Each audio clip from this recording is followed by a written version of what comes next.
Vous le remarquerez de plus en plus fréquemment. Le ciel est régulièrement strié de traînées blanches persistantes qui s'étalent et finissent par recouvrir le soleil d'un voile laiteux. Parfois notre ciel bleu est complètement quadrillé en quelques heures, avec jusqu'à 10 voire 15 avions volant en tous sens sur un même périmètre de ciel. Jamais, il y a quelques années encore, nous n'avions des ciels pareillement zébrés. Nous nous sommes intéressés de près à ce phénomène et avons réalisé une étude chiffrée du trafic aérien qui révèle de nombreuses anomalies. Nous vous la soumettons dans ce module, après une vidéo éloquente du ciel frétois réalisée par jour d'épandage. Nous sommes le 10 avril 2015 à La Frette-sur-Seine dans le Val d'Oise. Une belle journée s'annonce. Le ciel est bleu tôt le matin. Un avion, un deuxième avion. Remarquez la longue traînée que celui-ci laisse dans le ciel. Les avions se succèdent. Rapidement, le ciel change totalement d'aspect. En quelques heures, notre ciel bleu est entièrement quadrillé. À l'arrière de la maison, mais également à l'avant. Ces traînées chimiques persistantes, nommées chemtrails, s'opposent aux contrails, traînées de condensation qui sont courtes et éphémères.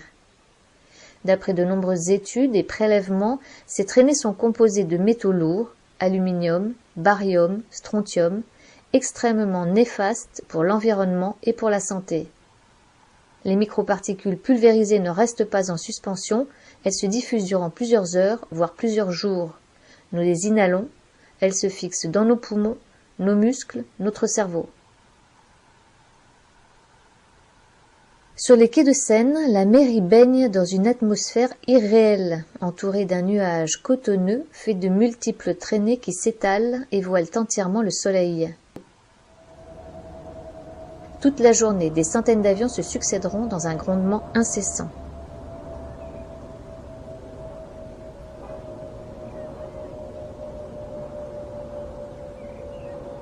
Notre ciel bleu de ce matin n'est plus qu'un immonde magma de smog blanchâtre.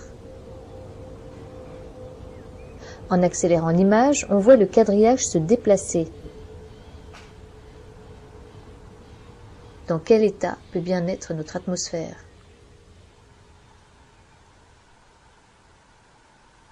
L'une des phrases génériques qui revient lorsque l'on aborde le sujet des traînées d'avions est « C'est normal, c'est la pollution des avions, ils sont de plus en plus nombreux ». Puisque les avions sont au centre du problème, nous avons étudié de manière factuelle le trafic aérien au-dessus de notre domicile, non loin de l'aéroport Charles de Gaulle. Une analyse chiffrée qui démontre que le nombre d'avions nous survolant peut être plus que décuplé d'un jour sur l'autre, et qu'un très grand nombre de ces avions n'apparaissent pas sur les radars. Pour ce qui est tout d'abord de l'augmentation du trafic aérien, selon le rapport officiel des aéroports de Paris, si le nombre de passagers est en constante augmentation, 73 millions en 2000, 95 millions en 2015, le nombre de vols a quant à lui diminué. En 2000, on compte sur l'aéroport Charles de Gaulle 1393 vols par jour contre 1286 en 2015.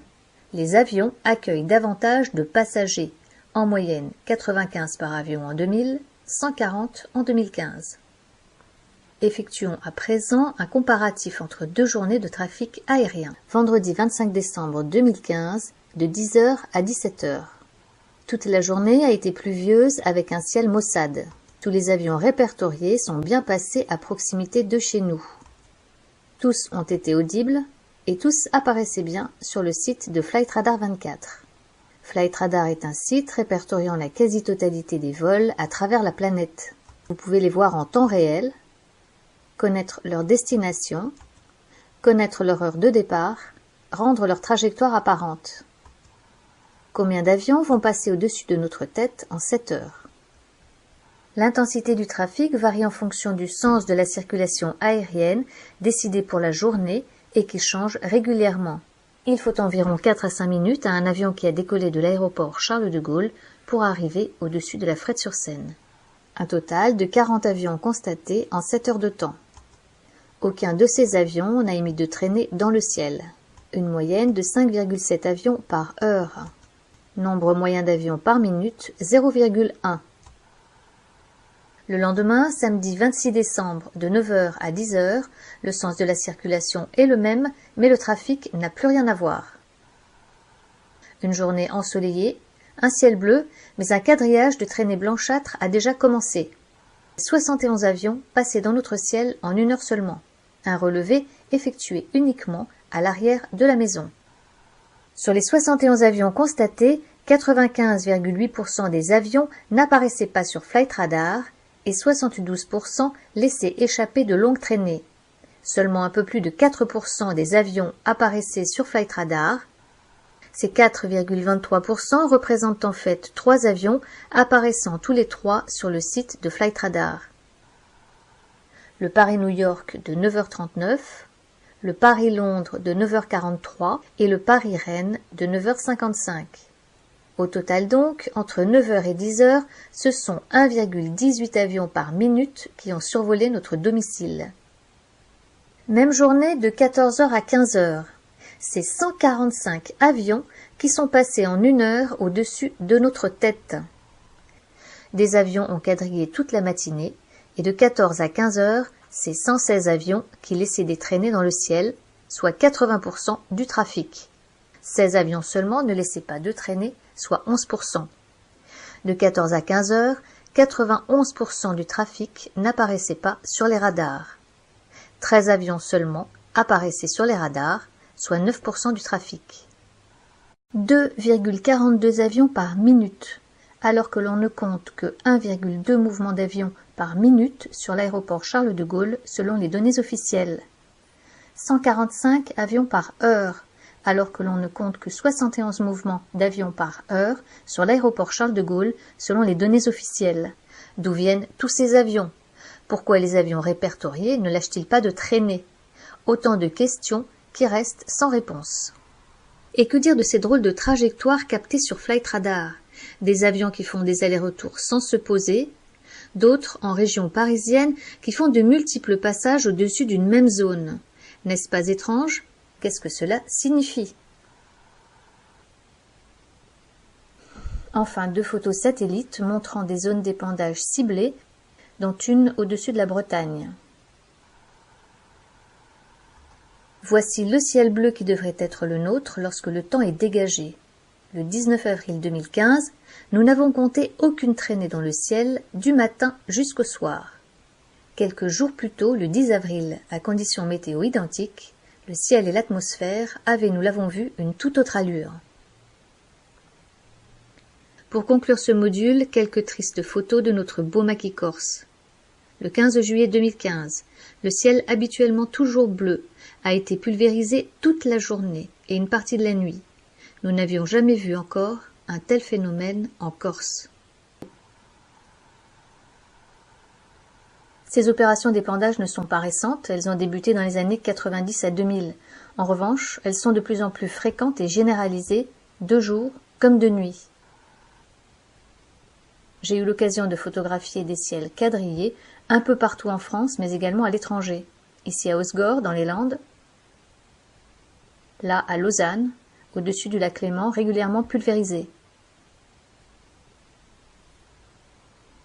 La question a été abordée au Parlement européen, à l'ONU dès 2007 et posée à l'Assemblée nationale en 2013 par un député français. Mais les réponses, lorsqu'il y en a, sont loin d'être satisfaisantes. Ces traînées ne seraient encore et toujours que de la vapeur d'eau. Quant au service de météorologie, il se contente d'évoquer insidieusement l'apparition dans nos ciels de cirrus d'un type nouveau. Pourtant, dans les zones particulièrement ciblées par les épandages, les dégâts sont d'ores et déjà mesurables. Ces épandages sont suspectés de provoquer des problèmes respiratoires, asthme, allergies, dérèglements gastriques, affections de la peau, anxiété, fatigue, dépression, difficultés de concentration, dégradation du système nerveux, mais également une recrudescence des maladies d'Alzheimer et de Parkinson. Dans certaines régions, les épandages sont accompagnés d'une pluie de fibres synthétiques suspectées d'être des perturbateurs endocriniens. L'écosystème est également impacté. Outre les dégâts sur la couche d'ozone, moins de rayonnement solaire au sol affecte le cycle de l'eau et la photosynthèse. Le pH de la terre est modifié, les sols asséchés et stérilisés, les incendies plus fréquents et plus difficiles à maîtriser. À titre d'exemple, ces prélèvements d'eau de pluie réalisés dans le Doubs à 16 mois d'intervalle en 2015, révélant une augmentation de 800% du taux d'aluminium dans l'eau. L'une des causes avancées pour justifier ces épandages est la gestion du rayonnement solaire et la géo-ingénierie, manipulation du climat à l'échelle mondiale. Les chemtrails seraient un moyen de créer une sorte de bouclier chimique qui filtrerait une partie des rayons du soleil, les particules d'aluminium agissant comme un réflecteur. Cependant, certains arguent que cet effet est très limité par l'effet de serre causé par la présence de ce couvercle de nuages chimiques. Par ailleurs, la thèse du réchauffement global, telle qu'on nous la présente aujourd'hui, est remise en question par un nombre croissant de climatologues. Quelles que soient les causes et les controverses, les effets de ces épandages sont réellement préoccupants. Il s'agit de l'air que l'on respire, nous sommes donc tous concernés. C'est la santé et l'avenir de nos enfants qui est en cause. Que peut-on faire? Observer et s'informer. Diffuser l'information, signer des pétitions, adhérer à des associations qui se battent activement contre ce phénomène. Face au silence des médias, il est urgent de se mobiliser. Plus nous serons nombreux à dénoncer ces épandages, plus nous aurons des chances de les faire cesser.